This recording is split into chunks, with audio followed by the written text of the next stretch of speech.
Querida igreja, a paz seja convosco, que nessa noite o amor do Senhor, a presença do Espírito Santo possa estar adentrando na tua casa, adentrando no teu lar, adentrando aonde quer que você esteja. Talvez você esteja assistindo no período da manhã, na tarde, à noite, mas enfim, que Deus possa estar entrando na tua casa neste momento, entrando no teu serviço, entrando com providência em tudo aquilo que você não consegue, né?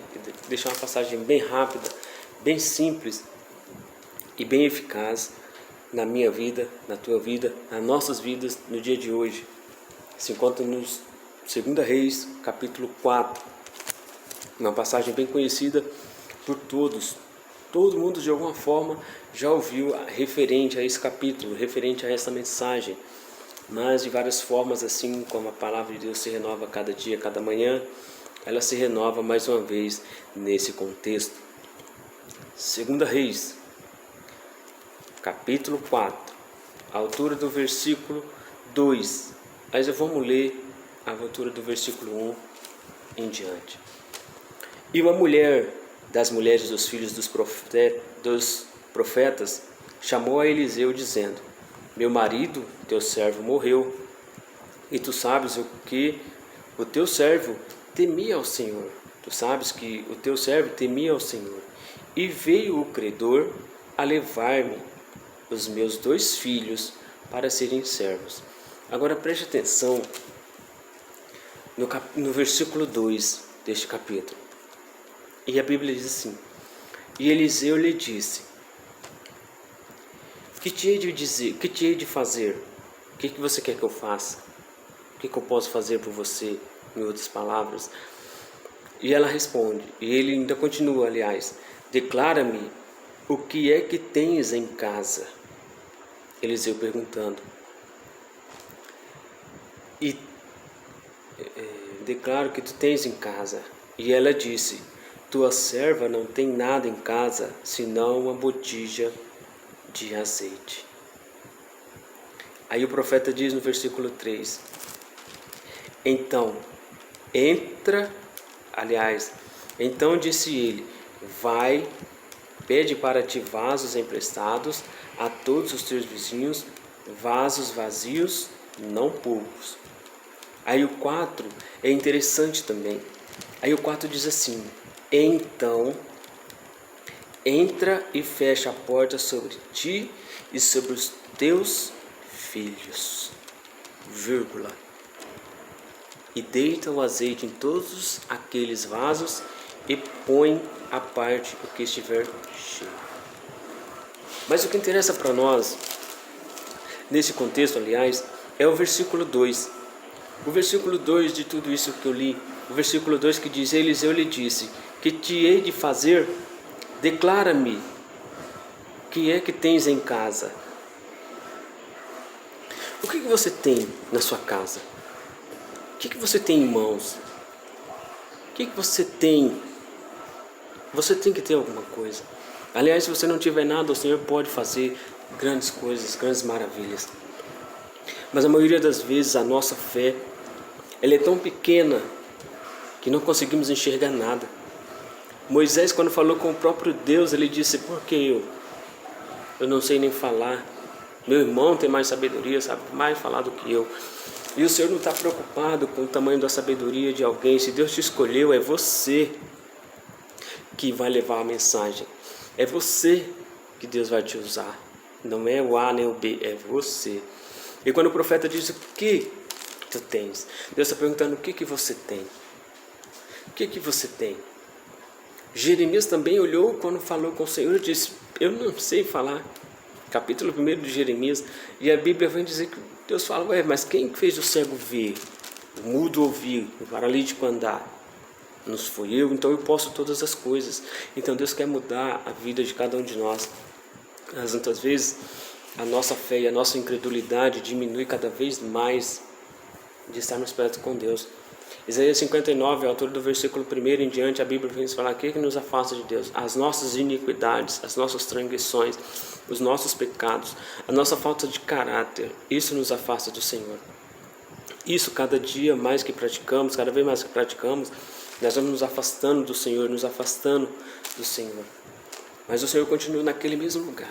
E se nós estivermos dispostos, como essa mulher de 2 Reis 4, ela poderia simplesmente dizer, eu não vou deitar azeite, mas ela simplesmente foi e fez o que o profeta pediu, foi buscar vasilhas. E a Bíblia diz que quanto mais ela derramava azeite, mais o azeite se multiplicava até chegar a um ponto de todas as vasilhas se encherem, não terem mais vasilha. E aí a Bíblia diz que o azeite cessou.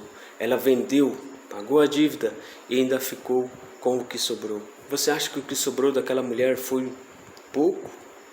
Não, irmão. Você aprenda uma coisa.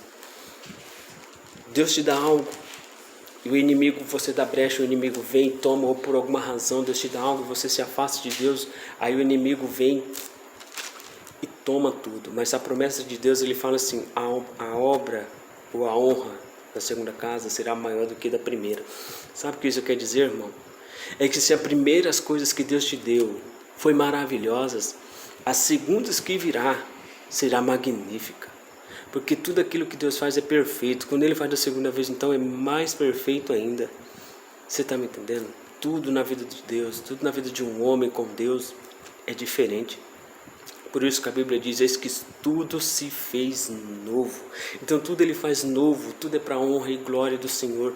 Se você está enfermo, coloque seu joelho, faça como Ezequias. Ezequias, quando o profeta diz, coloca a tua casa em ordem, que tu morrerás e não viverás, Ezequias não foi se queixar para A, nem B, nem C, não. A Bíblia diz que ele foi orar ao Senhor e disse, Senhor, se és digno de te lembrar que andei corretamente na tua presença. Muitas vezes falta isso em nós, é nos humilhar para Deus, humilhar. Por isso que Jeremias 29:13, a Bíblia diz, buscai-me eis e me achareis, quando eu me buscar de todo o vosso coração. Não é de meio coração, ou você segue a Deus ou você não segue, ou você tem tudo com Deus ou você não tem nada. É assim, com Deus não tem meio termo, Deus é sim, sim, não, não, ou você não é. E eu creio que você é um escolhido de Deus. Então o que você tem? Olhe à sua volta, o que você tem? Você tem algo para oferecer para Deus? Todos nós temos, todos nós. Moisés também não tinha nada, apenas um cajado, mas o Senhor disse, joga o cajado no chão e eu vou fazer a obra. Quem libertou o povo do Egito, querendo ou não, nós colocamos, a Bíblia relata que foi Moisés, justamente, mas foi Moisés através da unção do Senhor. Então, ou seja, todos os feitos que aconteceram sobre a vida do povo de Israel, era Deus quem fazia. Os profetas eram só um intermediário, era tudo Deus quem fazia. Quem abriu o mar vermelho? Moisés, o cajado? Não, Deus abriu o mar vermelho. Quem destruiu as muralhas de Jericó? Foi o grito dos levitas? Foi a coragem de Josué? Não, foi Deus quem derrubou as muralhas de Jericó, porque o nome de Deus tem que ser glorificado. Então o que vai derrubar as muralhas da tua vida não é você, não é eu, não é pastor, não é ninguém, é você e Deus. É você e Deus. Mateus 6:6, a Bíblia diz, tá, fecha a porta do seu quarto e ora. Quando você ora, quando você busca, quando você medita na palavra de Deus, o Senhor diz, agora sim, está do jeito que eu quero, agora eu vou mudar. Está do jeito que eu quero, vou transformar. Está do jeito que eu quero, vou libertar. É sempre assim. Temos que fazer primeiro para Deus, para que Deus possa mover os céus por nós. Sempre foi assim, sempre será. Se Pedro fosse olhar as circunstâncias da perseguição dos romanos, ele não teria pregado o Evangelho. Mas a Bíblia diz que ele foi preso e a igreja, em constante oração, buscava a face do Senhor. E quando deu meia-noite, o anjo desceu do céu onde estava Pedro e abriu as correntes e fez as correntes cair das mãos e dos pés de Pedro. E aí, aqui nós atribuímos esse fenômeno a Pedro, a igreja ou a Deus? O que você tem? O que você tem? Use a sua fé, irmão. Use a fé. Não tenho fé, minha fé é pouca. Então busque esse pouco que você tem para fazer grandes coisas. Uma brasa na fornalha, ela se torna uma grande chama junto das outras brasas. Mas quando você pega essa brasa, tira do meio da fornalha, do meio do fogo, ela vai se apagando, se apagando, até chegar a um ponto que ela não vai haver mais chama, não vai haver mais fogo. O que você tem sido? A brasa no meio da fornalha ou a brasa que saiu da fornalha?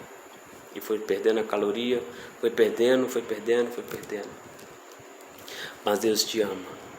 Deus ainda está disposto a te perdoar, disposto a sarar tuas feridas. Use aquilo que você tem.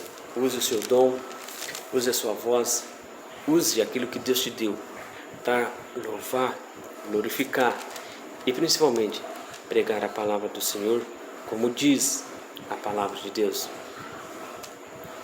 Pregai o evangelho a toda criatura. Amém? Que Deus possa te abençoar, que Deus possa alcançar a tua casa, tua família, o teu lar, o teu ministério, a tua cidade. Abençoar onde quer que você esteja, que você seja canal de bênção, que você seja alcançado e transformado pela graça do Senhor. Senhor, abençoe essa pessoa, Pai, que parou para me ouvir a tua voz, ouvir o que o Senhor tinha a dizer. Que o dia dela amanhã seja transformado, seja cheio da tua graça, cheio da tua unção. Senhor, repreende todo o mal, repreende toda a tristeza, toda a fraqueza, todo pensamento maligno, toda a aflição, Pai, toda a dor, tudo aquilo que foi lançado contra essa vida. Em nome de Jesus, Pai, que caia por terra e que o nome do Senhor seja glorificado nessa vida. Em nome de Jesus. Fica com Deus. Que Deus te abençoe para a honra e glória do Senhor. Amém?